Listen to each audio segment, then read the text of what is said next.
me gustaría que me dijeras de manera amplia o general, pues, ¿qué es la filosofía para niños? Bien, pues el programa de filosofía para niños nació ya hace bastantes años en Estados Unidos, específicamente con el profesor Matthew Lipman, a finales de la década de los 60 del siglo pasado. Y nació de una necesidad. Él, siendo profesor de lógica en una universidad de los Estados Unidos, se dio cuenta de que los estudiantes con los que trabajaba, quizás en teoría, podían aprender las reglas de la lógica y demás conceptos que se trabajan, ¿no?, en esta disciplina. Pero a la hora de argumentar y de debatir, pues presentaban serias deficiencias, ¿no?, de razonamiento sobre todo. Y volvemos a lo mismo, tenían una falta de pensamiento crítico, porque quizás únicamente repetían las cosas que habían aprendido sin fijarse antes una postura propia basada en criterios y tener los argumentos para defenderla y demás. Entonces, el profesor Lippmann pues se dio cuenta de que los estudiantes universitarios ya tenían ciertos hábitos de razonamiento y también de estudio muy difíciles de quitar o muy arraigados. Y se cuestionó cómo hacer para evitar que los estudiantes universitarios presentaran estas deficiencias de razonamiento. Aquí cabe señalar que uno de sus pilares o de sus fundamentos que él utilizó fue la filosofía de John Dewey, que pues es un filósofo de la educación norteamericano que previamente al profesor Lippmann ya había recorrido un largo camino, ¿no?, sobre cómo analizar sobre cómo pensamos y cómo mejorar la forma en la que pensamos las personas.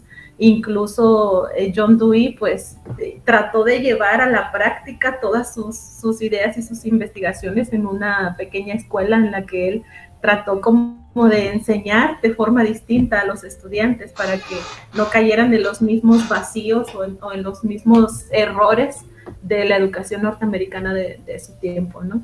Entonces, pues Lippmann, basado en estos proyectos de John Dewey, decidió llevar a cabo lo que en su momento sería el programa de filosofía para niños.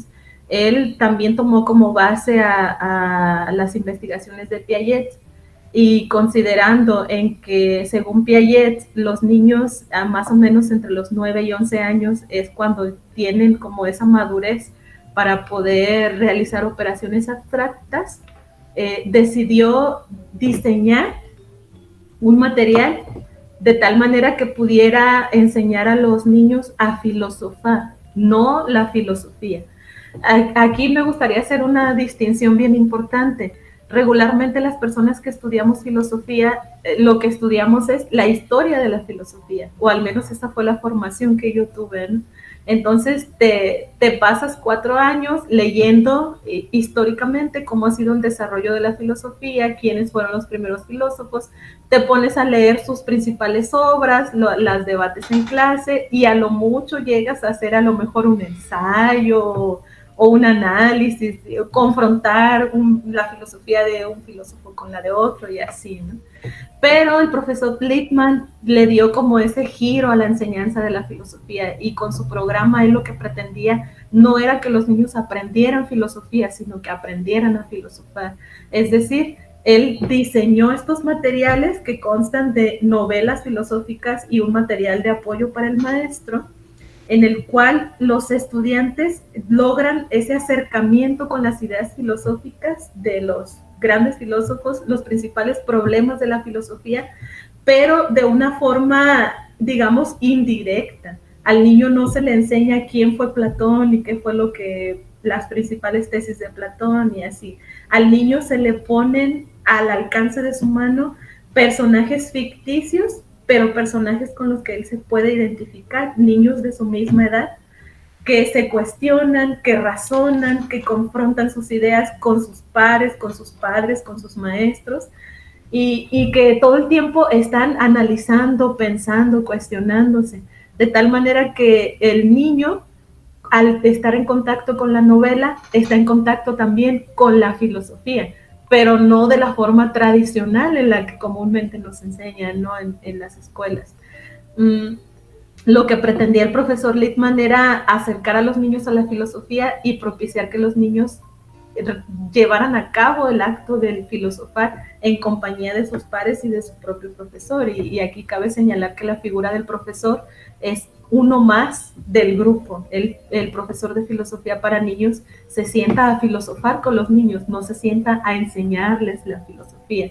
¿Por qué? Porque si el profesor de filosofía para niños asume este rol como de ser la figura de autoridad, entonces ya estamos cayendo en un dogma, ¿no? Si yo les digo a mis alumnos lo que yo pienso sobre el concepto de realidad, todos van a repetir lo que la maestra piensa de ese concepto. Y aquí de lo que se trata es de que todos aprendamos de todos, ¿no? Así es como surge Filosofía para Niños.